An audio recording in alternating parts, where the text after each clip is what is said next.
Here's how to make sure that you are not overpaying for existing customers on Google Ads and retargeting the same people who've already bought from you so you can make sure that you are maximizing your new customer acquisition and actually growing your business with Google Ads.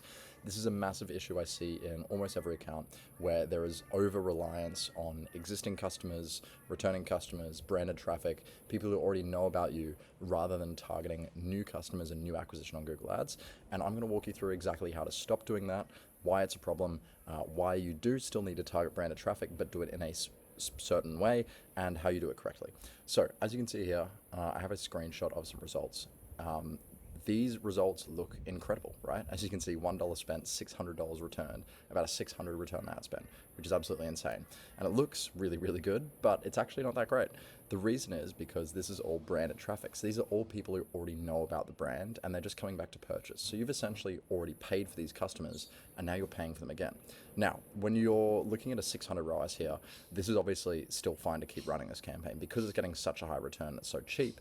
It's not really a problem. And ultimately the problem here is overpaying for existing customers. It's good to still pay for them to make sure that you are closing out the loop at the bottom of the funnel. And that's what this campaign was doing. But this is just to emphasize that there is a lot of this branded traffic out there and you need to make sure that you're targeting it in the right way and you're not overpaying for it. So what is branded traffic? That's this type of traffic that I'm going to be talking about in this video. And I'm going to tell you first of all what it is before we explain how to target it correctly and why it's important.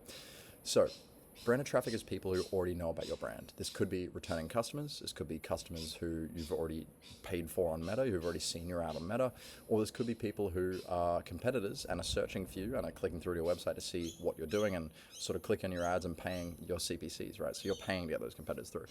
In any case, though, you're paying for all three of these types of traffic of people who already know about you and they're not actually new customers. Now, they are typically searching for your brand name. This could be your exact brand name. This could be specific products you have that you have a unique name that only people who know about your brand would know. But basically, these are people who you've already shown your ads to or already know about you from some kind of source. At the end of the day, they are not new customers. And why that's an issue is obviously you need new customers to grow any kind of business because if you aren't getting new customers, you are slowly dying and you're going to have to rely on your existing customer base, which will only dwindle and it can't possibly get larger without new customers, right? So why is it a problem? First of all, if you're targeting this branded traffic in the same campaigns as new customer traffic, it muddies your attribution and it makes your ROAS look much better than reality. So for example, this could be the ROAS you'd see in a campaign if you haven't segregated out branded traffic, and it would be very misrepresentative of how you're actually performing, right? This makes you look like you're performing really, really well, when in reality, this is just an expected result from branded traffic for a brand like this. Also, when it's set up incorrectly, it can drain your budget significantly. So if you have the wrong settings on your campaign, the wrong kind of segregation or allocation of budgets, you can really lose a lot of money to branded traffic and pay too much, again, just overpaying for people who already know about you and people who are already ready to convert. Finally, you'll confuse the Google algorithm by mixing traffic types. If you mix it in with regular traffic, new customer acquisition, and all of your campaigns as a whole, you can really confuse the algorithm, and as a result, you're going to be targeting the wrong people. You're going to find it harder to get a good return, and you're going to find it harder, especially to get new customers through Google. But why do you need it? It is an essential part of the Google Ads ecosystem, in my opinion. Branded traffic is critical. I actually haven't seen a single brand over 7 or 8 figures that do not run branded traffic and perform at a high level. It's an essential part of a Google Ads account for a variety of reasons. First of all, it protects your brand from competitors bidding on your name. So if you're a larger brand, you're absolutely going to have your competitors bidding on your brand name to try and steal your traffic. And if you're not there showing up in the first spot when people are searching for you, and instead your competitor is, there's a very good chance you could lose that customer to your competitor. Now, if you've already paid for them, but it's a lot and they compare sales and really want to make sure you're protecting brand from these competitors and try to steal your traffic. You do that through these brand campaigns. You also want to be feeding the Google algorithm high quality audience data. So branded traffic is going to be inevitably your highest quality traffic possible because it is these customers who already know about you, these customers who already trust you, these customers who've already purchased from you,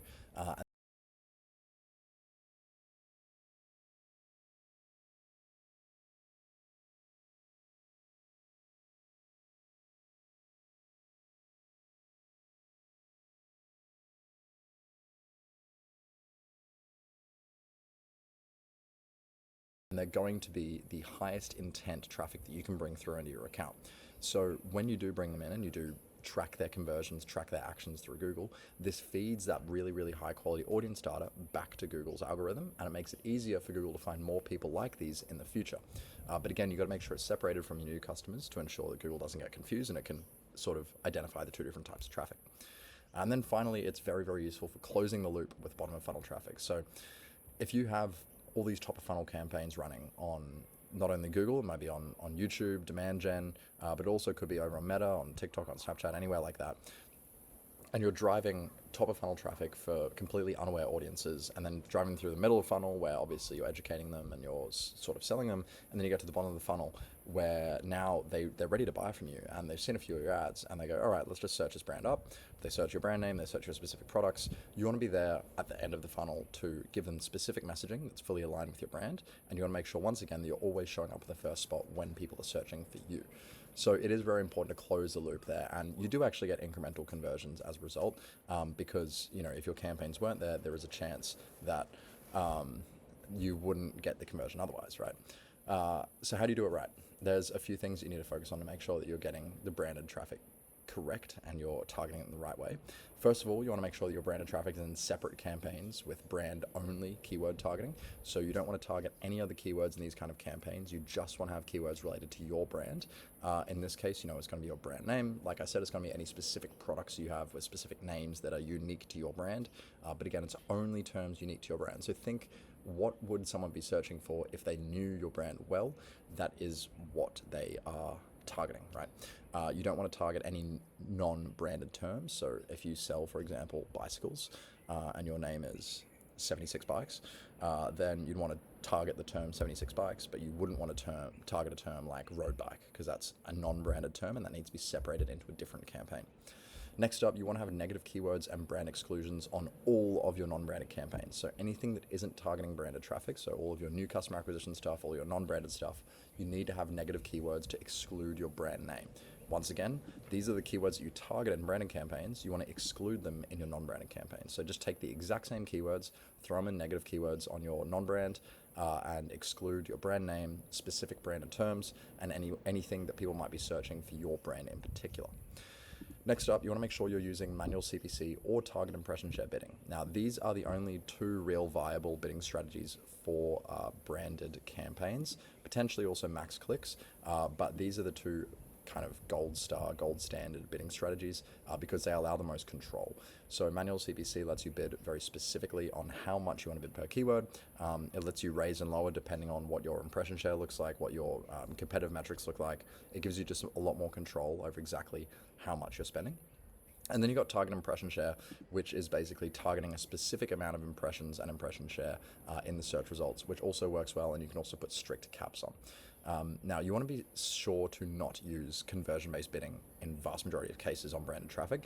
If you use conversion-based bidding, so maximize conversion value, maximize conversions, TROAS, TCPA, if you use those kind of bidding strategies in branded campaigns, you'll often find that Google will artificially inflate your bids. So Google basically will kind of put you in a competition and bidding war with yourself and just keep pushing up your bids because they're automated, because you don't have the control. And that's why I prefer to lean into these more manual strategies like manual CPC or target impression share, both of which are obviously a lot more controllable than an automated bidding strategy. And then finally, you want to make sure that you're using both branded search and branded shopping campaigns. So you want a branded search campaign, which, like I said, is targeting your branded terms on exact match with no non-branded traffic coming in. Exact match, branded terms, brand name, that's all you want in your branded search. And obviously, your ads are tailored towards branded traffic. So it's going to have your brand name in your ad copy. It's going to have your USPs and reasons that people should come through your website.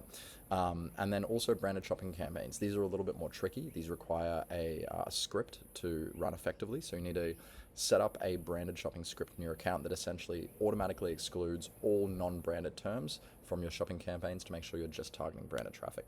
I do another video on how to set those ones up. So please feel free to look through my channel if you want to get a guide on how to set up the branded shopping campaigns. However, that is a deep dive and a quick masterclass on exactly how to stop overpaying for existing customers in Google Ads, and how to make sure that your branded traffic is absolutely locked down, it's done the right way, and it's done profitably. If you need any help with all this stuff for your brand, especially if you're running 7-8 figures in revenue per year or more, you really do need to make sure that you have this branded traffic locked down. Otherwise, you could be losing a lot of money on existing customers. I've seen it many, many times, and I don't want you to be doing that. So please, if you need any help, feel free to book a call with me down below. I'd love to try and help you out, give you some advice, give you a roadmap on how you can fix your account and how you can get more new customers and more new revenue from Google Ads. That's all for me today, though. I hope you appreciated this one and got some value from it.